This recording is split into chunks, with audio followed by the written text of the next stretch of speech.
Hello, everybody. Welcome to another technical dive. It's not like the Ghost series, but I guess we're going to look a little bit into the technical details behind SSR. So, if you don't know what SSR is, SSR stands for Stupidly Simple Redirector, or Stupidly Simple Redirect. It's the most recent project that I made, and I made a trailer for this project on the YouTube channel. But this slideshow is just Google Slides, but I wanted to get into a little bit of the information behind, the technical information behind SSR and kind of how I created it, how long it took, etc., etc. Now, I do apologize in advance. Right now is the more busy season for school, so I haven't been able to upload as much or even been able to program as much. I've been really busy with my history internal assessment. So as a result, I've been really busy with school, and I just haven't been able to find time to do YouTube. But that doesn't mean no videos will be posted. It just means that it might take a little bit longer for a video to get posted. Well, let's get started. So first is the technology stack. Now, the pictures that you're going to see are just stock photos that came with this Google Slides template. I was going to change it, but then I realized I don't know what I would change it to, so I might as well just keep it as it is. Alright, so first, what is the architecture that our that SSR uses? Well, we use the MVC paradigm. So model, view, controller, that's what MVC stands for. So model is your data of the application, and it's responsible for your create, read, update, and delete operations, which is what CRUD stands for. View is your second. This is what's actually presented to the user. And the goal of the view is obviously to display the data or display interactions with that data, right? The model is what's running in the background, while the view is your website, right? Your website or your app. So the MVC paradigm isn't exclusive to the web, but this is probably your most predominant paradigm for web. And then your third one is C for controller, which is what is actually doing the hard lifting here. It is what binds the data to the view layer. So for example, if you were to render, so if you're rendering the view layer, you can include information from the model, and that's the responsibility of the controller, as well as being able to route different types of traffic. So for example, if I go to /A or I go to the /, which is just the home, the controller is responsible for having those different routes and to correspond that to the correct model as well as the correct view. In terms of what SSR uses, we use for model, it's the SQLite plugin. So the reason why I chose the SQLite 3 plugin is because it's actually baked into Bun, so I didn't really have to necessarily set up a database. It's not like I had to run a MongoDB service and do all of that. No, it's really simple. I just had to import it, and basically it just reads and writes to a file. That's basically it. It's a really simple plugin, and honestly, that's probably what actually accelerated the development, which I'll talk about more later.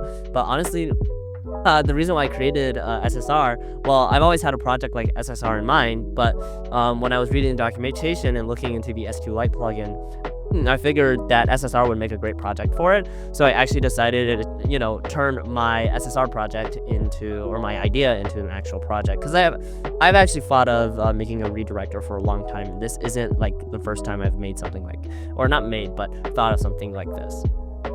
Second is view. So for the view, we're using Vue. I personally use Vue because honestly, I just like it. I like the composition API, so I like their SFCs, so they're single files components. I like how you can kind of have all of the style, the structure, as well as the logic all contained into one file. And Vue just has really nice developer tools. And for SSR, it's actually using it's using Vite for the renderer, because ultimately the project is a SPA. It's just full-on client JavaScript. There's really not much that's running in the backend. What's running in the background is the controller, which is Elisa. So the reason why I chose Elisa.js is, number one, I have some previous experience with it, as well as second, it's in a sense a bit more modern than other controller frameworks. So like Express, for example, and stuff like Fastify for me, or there's a new Express, I forgot the name of it, but either way, Fastify, for example, all of these newer ones, I feel that have some added complexity to it, and I thought Elisa.js was a really simple framework for creating backends, as well as Elisa.js was one of the first frameworks that I discovered, which had Bun runtime support. So it had full dedicated bun runtime support, and the documentation assumes that you're using bun instead of like npm or node. So that was really nice when I was trying to kind of, in a sense, switch over to bun, which honestly almost all of my development now has been in bun, so it's kind of hard to go look back into Node and Webpack and all that and TS configs, because bun can natively run TypeScript files. There's no transpiling necessary. So honestly, maybe that skill has been a bit lost. But honestly, I think that we're probably going to see more of a future like this. For example, like Dino even. Dino also has first-class TypeScript support, which doesn't require translation. Okay, second is the deployment infrastructure. So what good is code if it's not put somewhere? So the deployment infrastructure for SSR is a Docker. So it runs as a Docker image, and the reason why I chose Docker is, number one, I have to learn about Docker more, so this was kind of a project to allow myself to learn more. And Docker allows for reproducible environments from development to production. So for example, what's running on my current system is different hardware, different operating system, but Docker allows for the operating system to be virtualized, for the project to be what we call containerized. It's in a container, and so to the application layer, it feels almost native to how I developed it. So I'm able to replicate that consistent environment across different machines, because obviously my local server is completely different to DigitalOcean server, which is serving up, it has virtual CPUs and it's serving up a bunch of other people's infrastructure and code. So as a result, that's why I decided to pick Docker instead of having to kind of, in a sense, deploy it from scratch. As well as development and kind of updates can happen locally, and then I can just push a new Docker image, and then on the server I'm able to just pull that Docker image and then just restart the container, and just like that I have a new I just have the updated version, so it's not like I'm programming off of the development or the production server. Second is DigitalOcean, so I just mentioned them, but the reason why I picked DigitalOcean is because, number one, they're one of the few VPS providers that I know, as well as they're pretty cheap. For example, SSR only costs $6 a month to run, but if you could donate, which is on SSR, it's on the bottom. I have a buy me a coffee, and what that is just kind of a donation, and donations will just, number one, help a lot, and it just kind of helps me run kind of free open source projects that I am passionate about, as well as just kind of increasing production quality. But mainly, whatever donations are, all of the donations will be reinvested back into the YouTube channel. So for example, it might be reinvested into buying a new microphone, even though I just did, or like a new webcam, for example, or even just kind of the free services that I'm trying to offer here, because I intend to start another project that will be publicly usable, publicly accessible, and free and open source. And to do that, that requires some of my own money coming out of my own pocket, out of my own savings from when I used to work. So any donations would be appreciated, but it's completely not necessary. You can always just subscribe, and that's enough for me. Yeah, I honestly also have a bit of had conversations with DigitalOcean before, so you can see a snippet of my email. I'm not sponsored by DigitalOcean or anything, but hey, if anybody from DigitalOcean's watching, you can shoot me an email. I would love to collaborate on a video with you guys. But yeah, so that's why I picked DigitalOcean instead of instead of running it on my own system, because I figured because number one, my personal website already just runs on my own server, so I wouldn't want to add more web applications, especially something that's not static but dynamic, wherein data is being created and read. So on the topic of Docker, so here's the Docker file.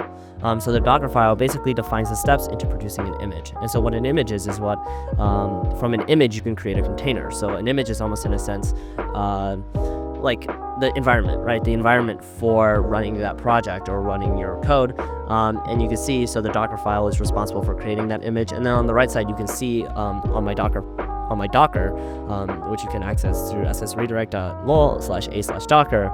That's my Docker account right there. And you can see right there, that's the image of SSR. So if you wanted to, you could actually create your own SSR instance and host it on whatever, and I really don't care. It's a completely free open source project, so anybody can host it, anybody can create it, anybody can do whatever they want to it. So you can see from the left, so if we start defining it here, so if I pull out my laser pointer, so from oven/bun/latest, so basically what this is saying is we're actually using another image as a template, because in a sense, images are all built on top of images. I believe that oven/bun is just built on a Ubuntu image, and honestly, I think that Ubuntu obviously builds their own image from scratch. But you can see my point right there is that images, you can always import other images into your own image, because in a sense, it's a state of dependency. It's just like any other npm package or whatnot. The second line is defining our working directory. So our working directory will define where slash is. So we can see dot slash. Dot slash can also be substituted by slash app. But this is just saying our working directory. And then these two lines is just to copy my current project. So basically where my Docker file is, copy all of those into that container or into that image in a sense. And then we run the maker command. So we create a volume. So this line is important here because it actually creates a persistent volume so that the records that are created are persistent. Because for Docker, for all Docker images and Docker containers, anything that isn't in a volume will be restarted when the container restarts. Everything is temporary, it's volatile. And the only way to have persistence is to use the volume and to define a volume. And then you can just see kind of basic commands, which is installing dependencies. And this right here, this line is just installing the dependencies of the view, because again, like I said, the back end and the front end are actually two separate projects in a sense, because you can actually kind of separate them. But they're able to run together because Vite just builds a static file that can be served by the Elisa.js backend. So that's just that command right here. And the reason why I'm running the build command here, the bun run build, is so we can create optimized binaries to be run. And then here you can see we're just declaring environment variables. So this is the default. Now I don't have anything worked or anything published right now about the admin user and admin password. So that's kind of still a work in progress. Now expose is going to expose a port. Pretty simple, you need to expose ports if you need to access anything that hosts stuff on ports. And then command is your final line of the code, and that's what's going to actually be the thing that's going to be starting your project. So you can see right here. And so here's how you run the Docker image. So almost in a set, I'm giving step-by-step instructions to set up your own SSR. So you just run the Docker run command. -- network host is just saying that I don't want to create a virtualized network for this or create a bridge network, but rather I want the container to use the host network. This for me is just simpler because I don't have to do any port forwarding that would be required in the command, which is like port binding, actually. Sorry, not port forwarding, but port binding. And you can see here's the volume. So this is me defining the volume. And so this is the volume name that I created right here. You can see Docker volume create. And then we're saying that for this volume, this persistent volume, we're binding it to /app/db inside of the container. So as you recall, that's where our database files are stored.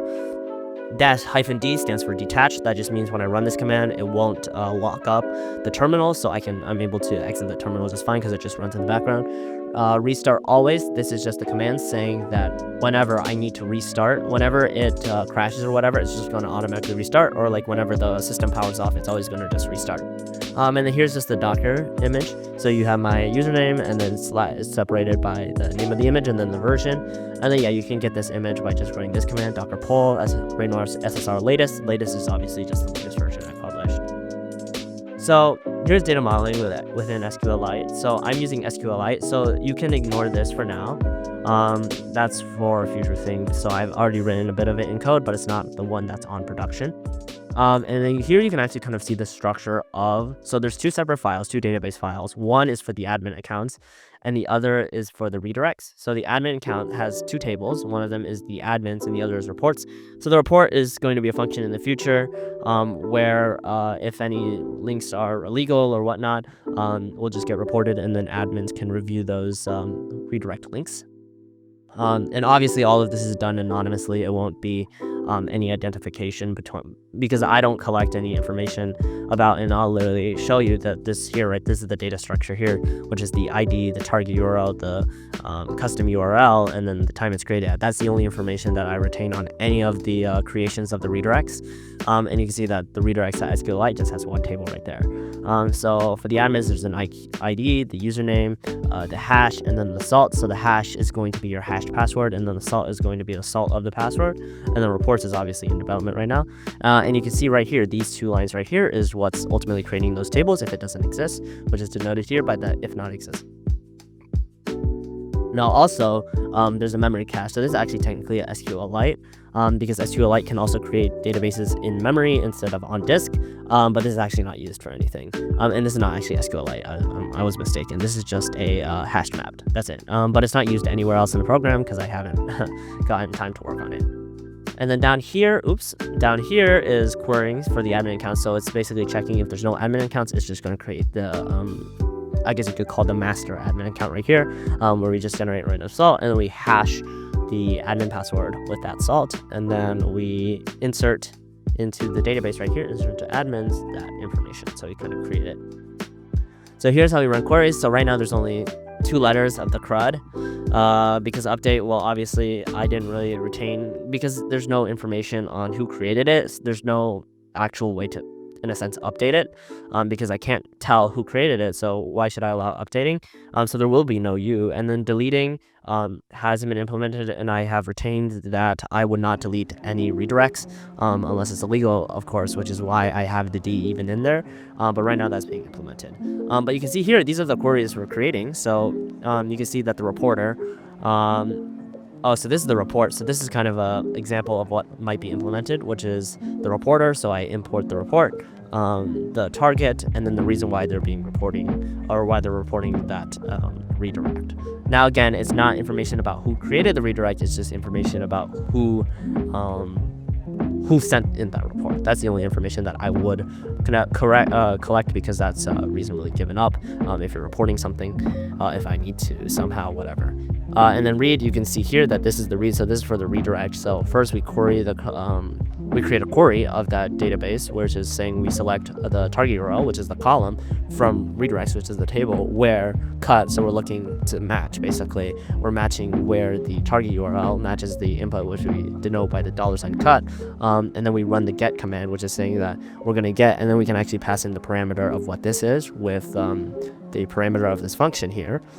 Technically, I could just inline it, but I think that this is nicer, and this is how the example or the documentation on the SQLite on the bun is. And then it's going to check if it returned null. If it returned null, that's basically saying that it doesn't exist, so it's just going to return an empty string. Otherwise, it's going to basically, because this function here doesn't know the data structure of our SQLite file, I just have to convert the data structure here, which is basically saying that I'm restructuring it as the target URL with the string, because that's all this ultimately gets. And then we access the target URL, and then we just return that. Well, other than that, there's nothing, unfortunately, because I was actually going to add more, but honestly, I feel like I haven't uploaded a video in so long, so I just wanted to create something to get out, and it's honestly, I've just been so busy with school right now. But other than that, thank you so much for watching. Bye!